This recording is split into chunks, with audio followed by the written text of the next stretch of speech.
Graças e paz, irmãos. Estou gravando esse último vídeo do ano de 2013 e aproveitar o ensejo para desejar a cada um de vocês um bom final de ano, um excelente final de ano, que vocês tenham muita paz, muita harmonia, que a felicidade e a paz de Cristo possa estar habitando o coração de cada um de vocês e que no próximo ano, todo início de ano, a gente tenha nossas metas pessoais, né? Esse ano eu vou mudar de emprego, esse ano eu vou comprar um carro, esse ano eu vou emagrecer. E gostaria de deixar um desafio para cada um de vocês, que no ano seguinte, que 2014, você conheça mais a Palavra de Deus, você procure viver mais os preceitos de Deus na sua vida e você seja, de fato, um vaso de honra por qualquer lugar que você vá. E que o perfume de Cristo possa ser exalado através da sua vida e as pessoas possam perceber isso, né? Eu acho que a marca do cristão é o amor. Se amardes uns aos outros, saberão que sois meus discípulos. Foi as palavras de Jesus. Então a marca do cristão não é o milagre, não é o reteté, não é o bater o pé no chão, não é que falar mais alto, mas a marca do cristão é realmente expressa pelo amor. Ontem no seminário de libertação, de escatologia, que nós tivemos na base, foi um seminário muito especial, mas algumas pessoas pontuaram algumas perguntas e talvez essa seja a sua dúvida também. Está se voltando a falar no Brasil a respeito da restauração do Brasil. De novo, esse tema está vindo à baila mais uma vez. E eu quero deixar um alerta para vocês, e falo isso com muito temor diante de Deus. Esse escopo, essa bandeira que está sendo apresentada mais uma vez, ou seja, é mais do mesmo que está sendo apresentada para o povo de Deus, os meus irmãos na fé, que eu amo profundamente, e amo também os preceitos de Deus, não fazem parte de um projeto de Deus, de um projeto bíblico. Jesus não restaurou Jerusalém. Jesus não foi um reformador político.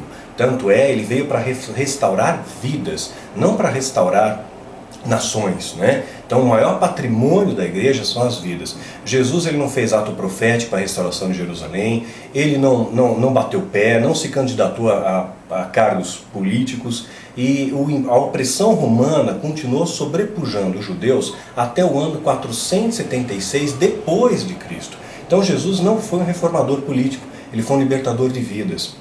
Ele continua desempenhando esse papel. Mesmo Paulo, que era cidadão romano, ele podia pleitear o Senado, podia pleitear um cargo político, mas ele não fez isso. Ele continuou se pautando nos fundamentos de Cristo, que era buscar as vidas, libertar os cativos, consolar os que choram. Então, é muito importante que você tenha isso na sua mente. Existem duas verdades, Existe uma verdade negativa e tem a verdade absoluta. A verdade absoluta é aquela que é expressa na palavra de Deus. Essa é uma verdade incontestável, irrefutável, inegociável. Essa é a Bíblia. E a Bíblia fala que no final dos tempos o amor de quase todos se esfriará.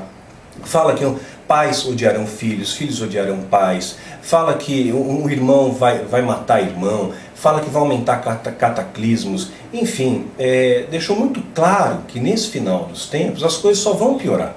Então qualquer tentativa de vender para você uma imagem deformada a respeito das Escrituras é mentira. Faz parte de uma verdade negativa, ou seja, uma verdade que existe no coração do homem, mas não é a expressão da verdade divina. Então é uma verdade do homem, E muitas vezes eu não posso generalizar, porque eu não conheço os corações, não cabe a mim julgar.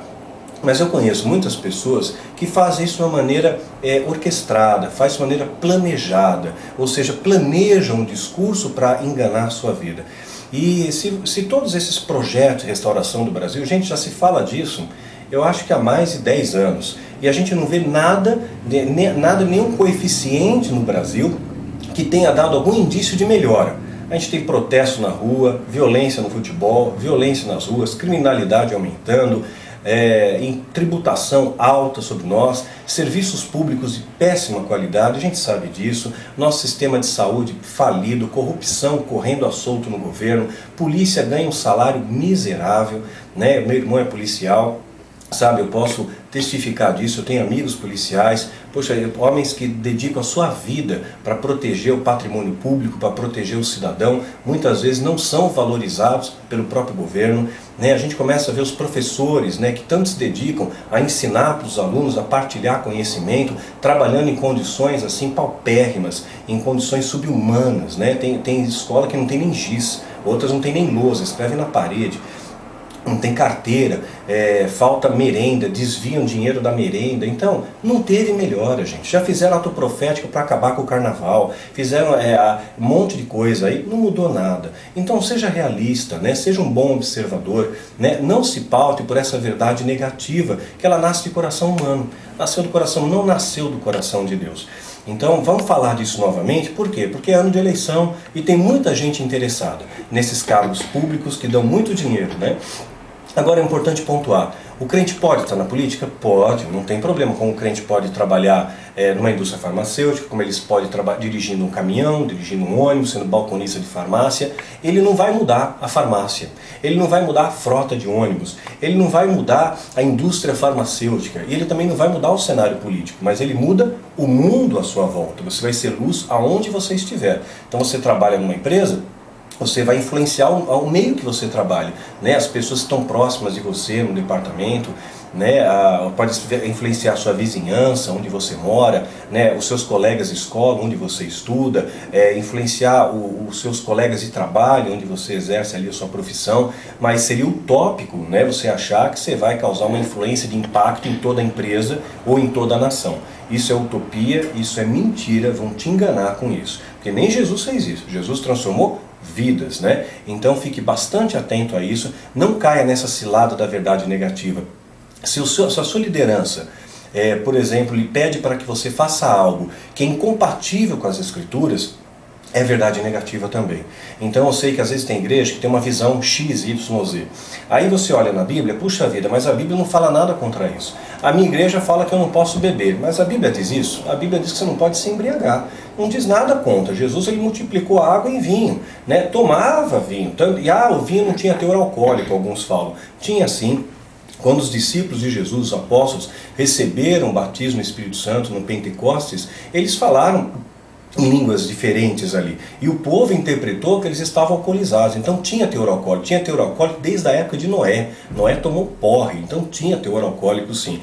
Então a questão não é a bebida, é se embebedar. Tem igreja que diz, você não pode usar piercing, não pode usar tatuagem. Tem gente que faz tatuagem para homenagear um filho, para honrar o marido, né? Ou faz um desenho, um simbolismo ali particular, pessoal dela, ou faz alguma coisa para enaltecer a Deus, né? Qual é o problema nisso, né?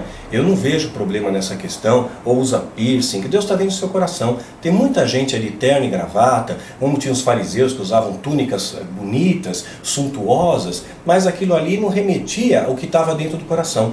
Ou seja, você não pode julgar um livro pela capa, né? O hábito não faz o monge, você não pode julgar o interior mediante uma embalagem que é apresentada para você. Deus ele está vendo o coração, ele busca homens e mulheres segundo o seu coração. João Batista, poxa, era um cara que se vestia mal para o seu tempo. Ele usava pelo de camelo, cinto de couro, comia gafanhoto com mel, ficava no deserto, numa época que se vestiam túnicas. Então João Batista destoava da moda do seu tempo, né? Destoava da moda do seu tempo.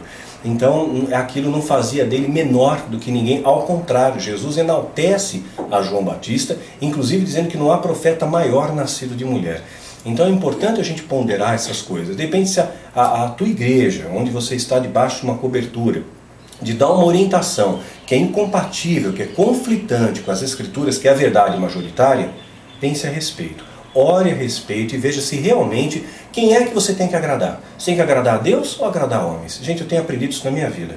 E esse ano foi um ano que eu aprendi muitas lições. Aprendi com a base. A base me deu uma lição que eu vou levar para o resto da minha vida. Que o povo, em grande maioria, ainda não está preparado para receber a verdade. Como também não estavam na época de Jesus para receber a verdade. Discípulos de Jesus não acreditaram nele. E ele estava apresentando a verdade absoluta. Olhando um texto aqui em João, capítulo 6, versículo 60.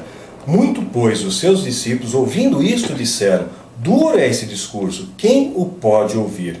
E sabendo, pois, Jesus em si mesmo que os seus discípulos murmuravam disso, disse, isso escandaliza-vos? Ou seja, eles estavam escandalizados porque Jesus estava apresentando a verdade. A verdade escandaliza, eu sei. Eu tenho sentido isso na minha vida. Quando você tem um compromisso de falar a verdade, ou seja, falar o que Deus quer que você fale. Porque se eu falar o que você quer ouvir, poxa, você vai achar que eu sou o máximo, né? Mas quando eu falo o que Deus quer ouvir, olha, o papel do profeta é muito delicado. O profeta, ele estraga a festa. Ele estraga a festa. E Jesus estava fazendo exatamente isso. Pois mais adiante, no versículo 66, desde então, muitos dos seus discípulos tomaram para trás e já não mais andavam com ele. discípulos de Jesus desistiram de andar com o mestre, simplesmente porque ele falou a verdade. E ainda havia mais, a família dele também não acreditava nele, né? No capítulo 7 do João, Evangelho de João diz assim: e depois disso Jesus andava pela Galiléia e já não queria andar pela Judéia, pois os judeus procuravam matá-lo. Por que queriam matá-lo? Porque Jesus falava a verdade, e a verdade incomoda a mentira, a luz incomoda as trevas, né? Então, embora a religião naquela época era interpretado como se estivesse dentro de um escopo perfeito, um sistema que estaria em tese funcionando e conduzindo as pessoas a uma proximidade a Deus, era só uma ilusão, era uma capa farisaica de ilusão. Aquilo não espelhava a verdade. Jesus então começa a apresentar a verdade ao povo, começa a tirar as escamas dos olhos do povo, e isso incomoda os fariseus, porque estava mexendo no negócio deles. Está mexendo no negócio deles. Poxa vida, está trazendo a verdade, o povo começa a despertar. Isso não é bom, né? Tinham inveja de Jesus, tinham inveja. Até Pôncio Pilatos percebeu essa inveja. E aí continua. Estava próximo a festa dos judeus, a dos tabernáculos. Disseram-lhe, pois, os seus irmãos: sai daqui e vai para a Judéia, para que também os seus discípulos vejam as obras que fazes, né? Porque não há ninguém que procure ser conhecido que faça coisa alguma em oculto. Se faz essas coisas, manifesta-te ao mundo. Os irmãos estavam incitando Jesus a apresentar-se perante o mundo e manifestando os seus sinais. Mas eles não faziam isso de coração. Eles faziam isso de petulância, faziam isso afrontando o mestre, né? E porque nem mesmo os seus irmãos criam nele. Ou seja, ninguém é profeta na própria casa. Provavelmente, muitas pessoas da sua família, se você está fazendo um trabalho sério, não vão acreditar em você. Seus amigos mais próximos é capaz de se afastarem de você. Jesus foi traído por um discípulo, né? Na hora do aperto só ficou João ao pé da cruz. Isso talvez vá acontecer com você também, quando você tem o compromisso de andar na trilha estreita, no caminho estreito da verdade. Mas só esse caminho vai te conduzir a águas tranquilas, a pastos verdes. Só a trilha desse caminho vai proporcionar na sua vida, como tem proporcionado na minha, pela graça e misericórdia de Deus, uma paz que transcende entendimento, uma paz que o mundo não pode dar, uma paz que só Jesus pode nos proporcionar. E aí mais adiante, com Jesus ele acaba indo na festa, né? Ele acaba indo na festa. No versículo 11, Evangelho de João, capítulo 7, versículo 11. Ora, os judeus procuravam na festa e diziam: onde está ele? E havia grande murmuração entre a multidão a respeito dele. Diziam alguns: ele é bom. Outros diziam: não, antes ele engana o povo. Então o povo tinha dúvida a respeito de Jesus. Por quê? Porque tinha muitos boatos que espalhavam a respeito de Jesus. O que Jesus fez? Ele pregava a verdade, ele ensinou amor, ensinou perdão, ensinou arrependimento, curava os enfermos. Qual foi o mal que Jesus fez para alguém? Nenhum.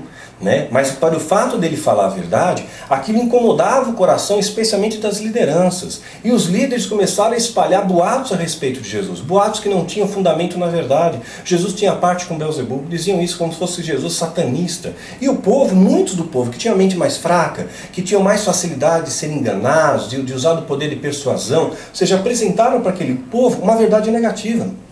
Não era a verdade absoluta, era uma verdade humana. Ah, ele está falando a verdade, está me incomodando, então ele é satanista. Então ele está enganando o povo. Já falaram isso de mim milhares de vezes. E certamente vão falar de você também. Esse é o preço, esses são os cravos, essa é a cruz, esses são os açoites que nós pagamos por amor ao Evangelho. E para mim é uma honra, é uma láurea ser usado por Deus como instrumento de bênção para a sua vida e te apontar a verdade. Olha para os dias de hoje. Até hoje falam que Jesus teve um caso com Maria Madalena. E por pior, por mais absurdo, estapafúrdio que isso seja, tem gente que acredita nessa vertente. Gente que acredita nesse absurdo, né? Falam que Davi e Jonatas eram homossexuais, né? Então tem um monte de boato aí que ecoa até os nossos dias, que chega até o século XXI, que as pessoas vão repetindo, passando um para o outro. Então muito cuidado com essa verdade negativa que te apresenta. Sempre confronta, faça como os crentes de Bereia, faça como os bereanos, checa na palavra, veja ali, é isso mesmo? Se tiver compatível com as Escrituras, ok. Se não tiver, poxa gente, né? Vamos ser realistas, o Apocalipse vai acontecer, nós não vamos impedir isso e as coisas vão piorar. Mas haverá um remanescente fiel que vai aflorar nessa nação e esse remanescente, um pequeno grupo, vai fazer influência para muitos, como foi o exército de Gideão, como foram os valentes de Davi, como foram os discípulos de Jesus. É um pequeno grupo, que poucos estão dispostos a pagar o preço por amor a muitos, né? Isso que a Bíblia mesmo já deixa claro. Muitos são os escolhidos, né? Mas poucos são chamados, né? ao contrário, né? Muitos são chamados e poucos os escolhidos.